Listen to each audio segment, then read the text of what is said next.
링컨의 막 인터뷰입니다. 오늘 제가 좀 설명을 드릴 거는 그 양적 완화에 대해서 제가 좀 설명을 드릴 건데, 양적 완화란 무엇이고 그 다음에 왜 발생했고 어떤 면들이 있는지 그런 면들을 조금 확인을 해보시면 좋을 것 같아요. 양적 완화는 영어로는 퀀터티브 이징이라고 그러는데, 자, 어제 제가 이런 말씀을 좀 드렸잖아요. 보통 나라에서 경기가 안 좋을 땐 금리를 내리거든요. 금리를 내려서 경기를 좀 활성화시키는 거죠. 근데 이제 문제는 선진국들, 예를 들면 미국이나 일본이나 유럽이나 이런 데는 금리를 내리려고 하는데 선진국들은 대부분 마이너스가 아니고 그 0%에 가까운 아주 금리가 낮거든요. 그러니까 경기를 활성화시키려면 금리를 내려야 되는데 더 이상 내릴 금리가 없는 거죠. 그럴 때는 인위적으로 돈을 푸는 거예요. 그래서 돈을 풀어서 시중에 돈이 많이 풀려 있으면 경기가 아무래도 부양이 되거든요. 그래서 그런 인위적으로 경기를 부양시키는 걸 우리가 양적 완화라고 그러는데, 이제 그 몇 년 전에 미국 경기가 굉장히 안 좋아서 그 당시 이제 버냉키 그 FRB 의장이 이런 얘기를 했잖아요. 헬리콥터로라도 돈을 쏘겠다. 그래서 인위적으로 시장에 돈을 많이 푸는 거를 이제 양적 완화라고 그러는데, 특히 미국의 양적 완화 같은 경우는 세계 경제에 굉장히 큰 영향을 미쳐요. 왜냐하면 미국에서 양적 완화를 해서 돈을 많이 풀면 그 돈들이 신흥국들에도 투자가 많이 되거든요. 물론 미국 본토에도 투자가 되지만 여러 가지 이익을 타져서, 그러니까 은행에 워낙 금리가 싸고 그다음에 돈이 많이 풀리니까 그 돈을 갖고 외국의 다양한 시장에 투자를 하게 돼요. 그래서 양적 완화가 되면 이제 전 세계 경제가 아무래도 조금 더 활성화되는 그런 측면이 있어요. 근데 문제는 뭐냐면 미국이 이제 경기가 조금 회복이 됐다고 생각이 되면 시중에 너무 많이 풀리면 나중에 또 부작용이 있기 때문에 이제 돈을 양적 완화를 축소시키는 전략을 쓰거든요.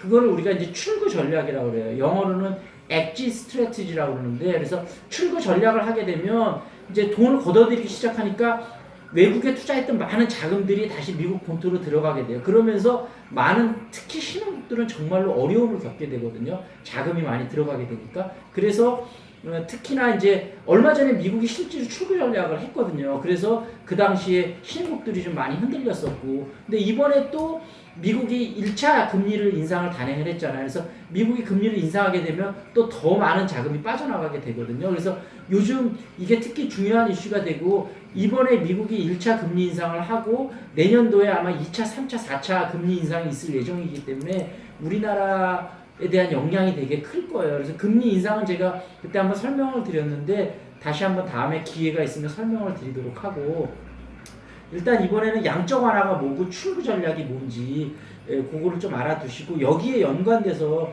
제가 책을 한권 추천을 해드리고 싶은데, 이 책은 꼭 읽으시면 여러분이 취업하시는 데 도움이 많이 되실 텐데, 화폐 전쟁이라는 책 혹시 들어보셨는지 모르겠는데, 이 중국의 숭비행인가 하데, 이름은 지금 저자 이름 정확히 기억이 안 나는데, 이 사람이 미국에 있는 중앙은행이나 이런 데서 10년 정도 일을 했던 사람이에요. 그리고 나와서 그 전 세계의 자금 흐름이 어떻게 되고 화폐가 어떻게 돌아가면서 그렇게 되는지 그런 거에 대한 쓴 책인데, 이게 1, 2, 3, 4권까지 나와 있는데, 일단은 먼저 한 1권을 먼저 읽기를 추천드리고, 책이 약간은 어렵거든요. 그래서 한 번에 읽기는 어려운데 여러분이 하루에 30분씩 한번 꾸준히 한 달 정도 읽어서 일단 1권을 독파를 하시면 세계 경제가 돌아가는 흐름을 여러분이 어느 정도 꿰뚫어 보실 수 있고, 경제면에서 나오는 여러 가지 좀 지금 현재 이해가 안 되고 있는 것들이 이해가 엄청나게 많이 되실 거예요.